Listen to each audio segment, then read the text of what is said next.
All right, ladies and gentlemen, welcome back to the channel. We're talking about the Minnesota Vikings 14-3 season last year. Now it's a new quarterback, no more Sam Darnold, no more even Danny Dime Jones. JJ McCarthy, last year's first round pick, is hopefully going to be the starting quarterback for this team. I guess we still kind of have to keep the door open for an Aaron Rodgers move to Minnesota. I think that makes way more sense than Pittsburgh. Let me know down below, actually, if you want Rodgers 1 year to Minnesota. Let me know down below.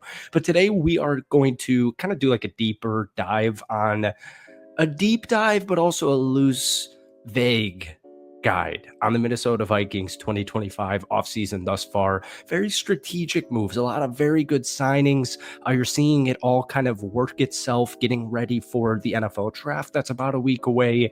And long-term, future-wise, I just like a lot of these moves. And you'll see, because of the draft, they only have 4 picks. We'll talk about that later on.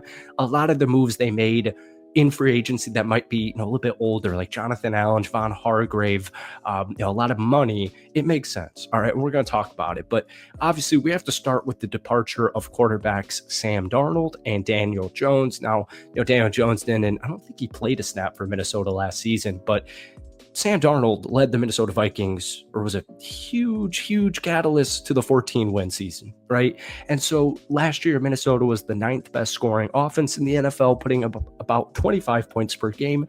They were 6th in total passing yards. They were 19th in total rushing yards. I really loved that move for Jordan Mason. And then defensively, they were top 5. But because Sam Darnold is now obviously with the Seattle Seahawks, we look to second-year quarterback JJ McCarthy, and he had to say an injury-shortened rookie season is almost a disservice because he played a whopping 1 preseason game against the Las Vegas Raiders in preseason last year. He looked phenomenal, but at this current point, he is poised to take the reins and lead the Minnesota Vikings offense. Now, clearly, I can sit here and we're going to talk about these free agency moves. I love them all. I think everyone knows how well coached this team is, but at the end of the day, JJ McCarthy's development is crucial to the Minnesota Vikings' success this season and for the future seasons. So free agency was interesting. They made a lot of different strides, both offensively and defensively. Got Pro Bowl tackles in Jonathan Allen and Javon Hargrave. Just kind of solidifies that defensive line because once again, you saw some moving pieces. 1 year ago, Minnesota went out there. They signed a couple of guys on 1-year contracts. They balled their asses off, got paid elsewhere. And so Minnesota brings in 2 guys technically on the wrong side of 30, but they're pretty much around 30 in Javon Hargrave and Jonathan Allen. And once again, those 4, it's only four draft picks, only 4. All right. So cornerbacks, Isaiah Rodgers, they picked up Jeff Okudah as well, just gaining more experience, talent, depth, etc. Now, offensively, 2 of the biggest moves, probably the 2 biggest moves for the Vikings team, getting center Ryan Kelly and guard Will Fries from the Indianapolis Colts to just solidify and strengthen this offensive line. And then they made a couple of low-key moves like Rondale Moore, Tim Jones, get some versatility, more depth, a little bit of speed there, a little bit of pop, a little bit of sizzle. Yeah. And then they made a trade for Jordan Mason. And this was one of my favorite moves they made in the entire offseason because now you have, an actually really interesting running back room. And I liked Cam Akers. I liked the move for Cam Akers. He had a couple of nice runs at the end of the season, but, Todd Chandler didn't really work out.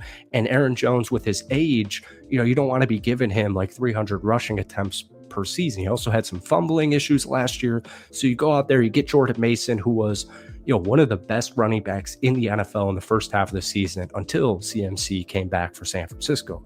They also re-signed some key players. They re-signed Aaron Jones, Byron Murphy, Ryan Wright, Theo Jackson. I don't think I've ever said Ryan Wright's name out loud. That's kind of cool, kind of rolls off the tongue. And so when we look into the draft, this is where it gets interesting. And this is why, some of those moves they made, I really like it. And they're kind of flying under the radar. Like even Hargrave and Allen, 2 Pro Bowlers, they're flying under the radar.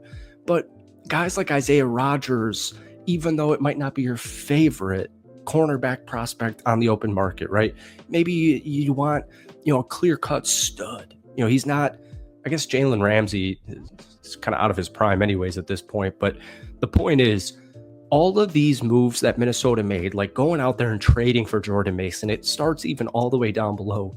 Now you don't need to use one of your four only draft picks on a running back. And it's important to keep in mind as well. So they have the 24th overall pick in the first round. They have no second round pick. They've got a third rounder, pick 97.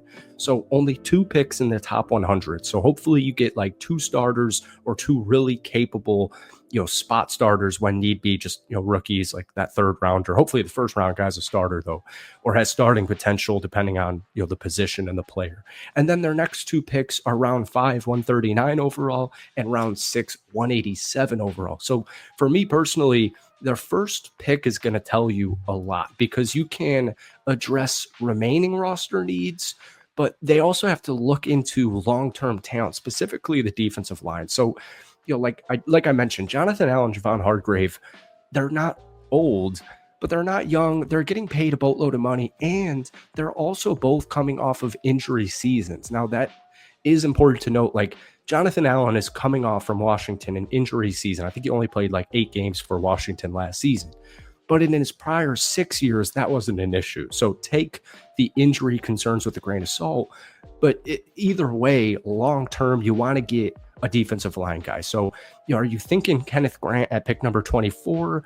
Or if they go with like a cornerback like Jahdae Barron from Texas, then maybe you go defensive line in the third round. But my point is, like, that 5th round pick 139 and that 6th round pick 187, this is more long term. Sometimes those guys don't even make the roster. Sometimes they turn into starters. Look at like 5th round pick Tyrone Tracy out of New York. I just made a Giants video the other day, so it's fresh in my memory. In the 5th round, they got their starting running back. So I'm not saying they're going to get cut, but I'm just saying 24 and 97 in the 1st and 3rd rounds. Those are the big 2-1s. All right. So I don't know, man. I'm excited for JJ McCarthy. And, I could sit here and tell you how excited I am for all these free agent moves. And we've done that. And they already have a really capable roster. But still, at the end of the day, man, it's going to come down to JJ McCarthy. And, we started the video talking about Aaron Rodgers. And I'm so, like, you guys know, I'm a Green Bay Packers fan. So I love Aaron Rodgers. I kind of love the trajectory of Brett Favre going from, Green Bay to the New York Jets to Minnesota. And I would think it would be really cool, especially because JJ's coming off the injury, to go out there and get Aaron Rodgers on a 1-year contract.